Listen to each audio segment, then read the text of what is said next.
आज Doubtnut app download करें। Doubtnut पर अपने सभी गणित, रसायन विज्ञान, भौतिक विज्ञान और जीव विज्ञान के डाउट्स का करो सफाया। बस प्रश्न की फोटो खींचो, एक ही प्रश्न को क्रॉप करो और तुरंत वीडियो सोल्यूशन पाओ। अभी डाउनलोड करें। नमस्कार दोस्तों, स्वागत करता हूं आप सभी का। आपका प्रश्न है calculate the equilibrium constant of the reaction. अर्थात कह रहा है कि इस जो हमें यहाँ पर जो समीकरण दी है उसके लिए जो है वह इक्विलिब्रियम कांस्टेंट का मान निकालिए। तो हमें यहाँ पर समीकरण दी है Cu plus 2Ag plus gives me Cu2 plus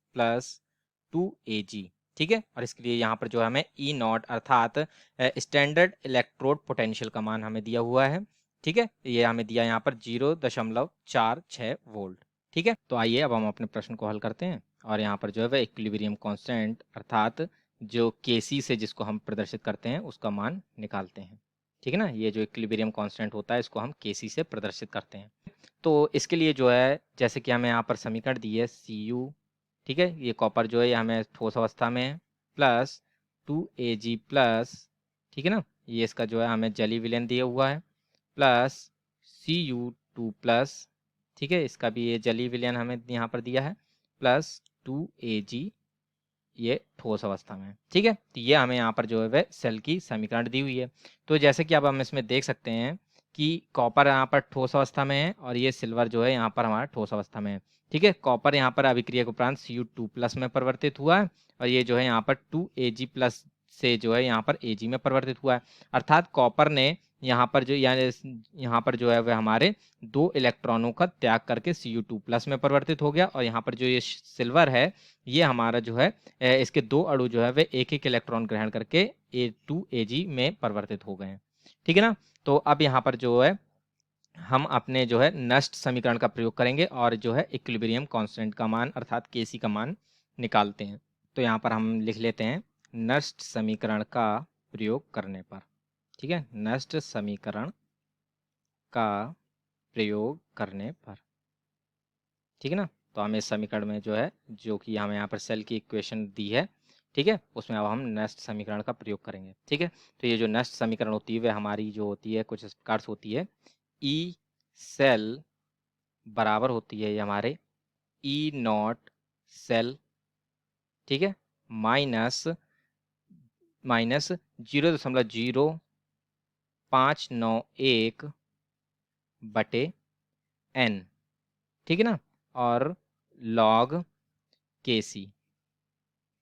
ठीक है, तो ये जो है हमारे यहाँ पर हमें Kc का मान निकालना है। ठीक है, अब ये जो है ये हमारी नष्ट समीकरण है। ठीक है ना, तो अब यहाँ पर जैसे कि हम देख सकते हैं यहाँ पर ई सेल का मान हमें चाहिए, ई नॉट सेल का मान। तो ये जो ई सेल होता है, ठीक है, ये किसी एक दिए गए ताप पर जो है वह इलेक्ट्रोड विभव होगा। ठीक है, और ई नॉट सेल जो होता है वह हमारा जो है वह मानक इलेक्ट्रोड विभव होता है, यानी स्टैंडर्ड इलेक्ट्रोड पोटेंशियल होता है। ठीक है, Kc जैसे कि हमने कहा ये हमारा साम्य स्थिरांक हो गया। ठीक है ना, Kc क्या है हमारा यहाँ पर साम्य स्थिरांक है ये। ठीक है ना, और अब ये यहाँ पर जो ये n है, तो ये n जो है वह हमारा इस बात पर निर्भर करता है कि यहाँ पर कितने इलेक्ट्रॉनों का जो है वह आदान प्रदान हुआ है।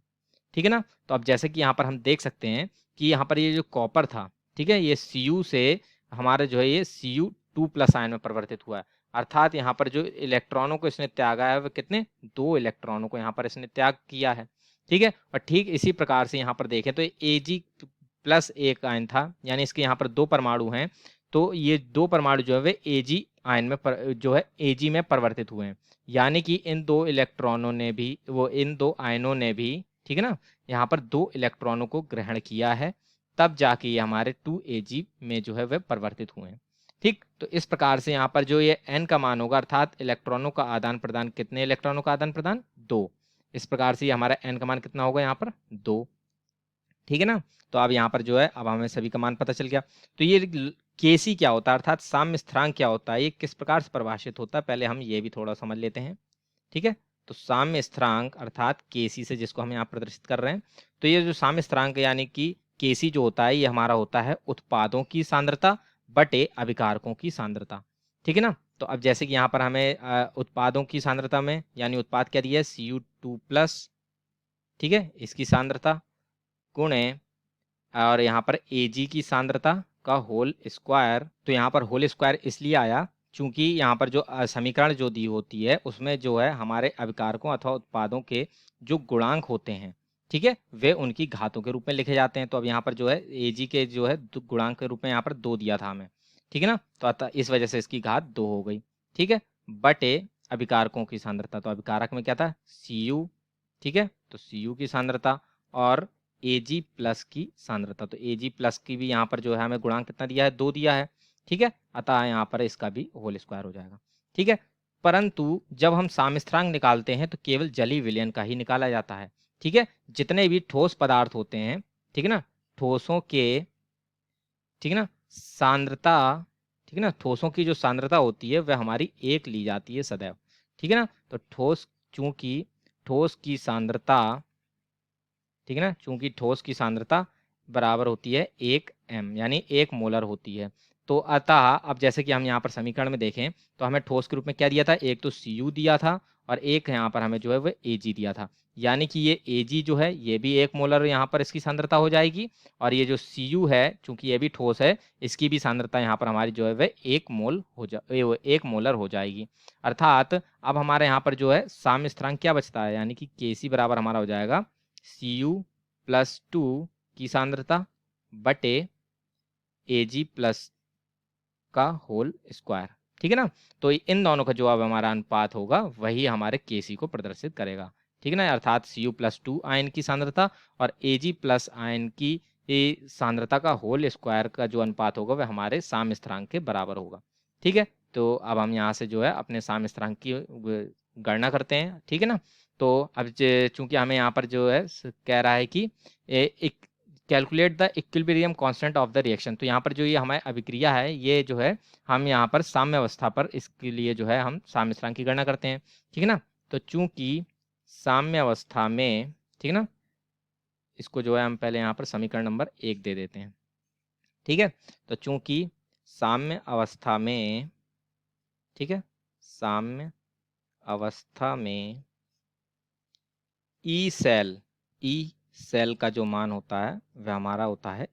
0, ठीक है, तो अब यहाँ पर जो है वह हम E0 का मान जो है वो ई सेल का जो मान है वह समीकरण 1 में रख देते हैं और जो है वह आप अपने आगे इसको हल करते हैं, ठीक है, तो समीकरण 1 से, ठीक है, तो समीकरण 1 में जो है जैसे कि हमारा क्या था, ई सेल बराबर था हमारा E0 सेल माइनस 0.0591 बटे n लॉग Kc, तो ई सेल का मान जो है वह अब 0 हो जाएगा, ठीक है, तो ये हमारा इसका मान जब 0 हो गया तो अब ये हमारा यहाँ पर आएगा 0 बराबर E0 सेल, ठीक है ना, E0 सेल माइनस 0.0591 बटे n लॉग Kc,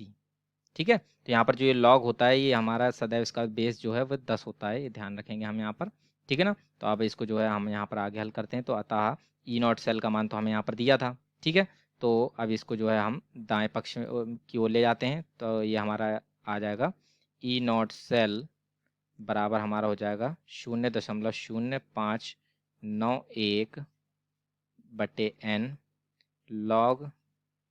10, ठीक है ना, बेस 10 Kc,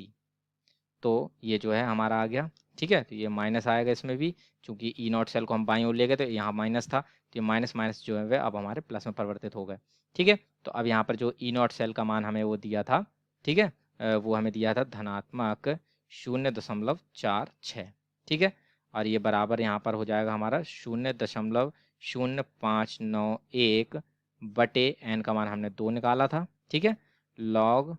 Kc बेस 10, ठीक है, तो अब यहाँ पर इसको जो है हम हल कर लेते हैं, तो log बेस 10 Kc का जो हमारा मान है, ठीक है, ये हमारा आ जाएगा 0.46 गुणे 2 बटे 0.0591, ठीक है, तो इसको जो है हम हल करते हैं तो मान आता है हमारा 15.6, ठीक है, तो इस प्रकार से ये जो हमारा Kc है आप उसका मान निकाल लेते हैं, तो Kc बराबर जो है यहाँ पर हमारा क्या होगा प्रति लघु गुणक लेने पर, ठीक है, प्रति लघु गुणक लेने पर, ठीक है, अर्थात टेकिंग एंटी लॉग, ठीक है ना, एंटी लॉग प्रति लघु गुणक यानी कि एंटी लॉग लेने पर, ठीक है ना, तो ये जो केसी होगा ये हमारे के बराबर आ जाता है अब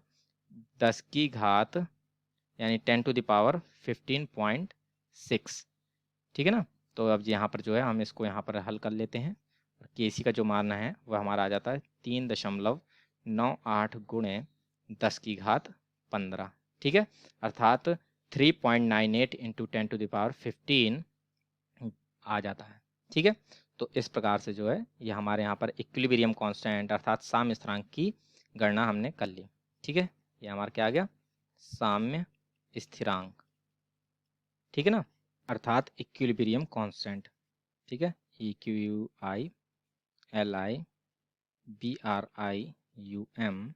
कांस्टेंट, ठीक है।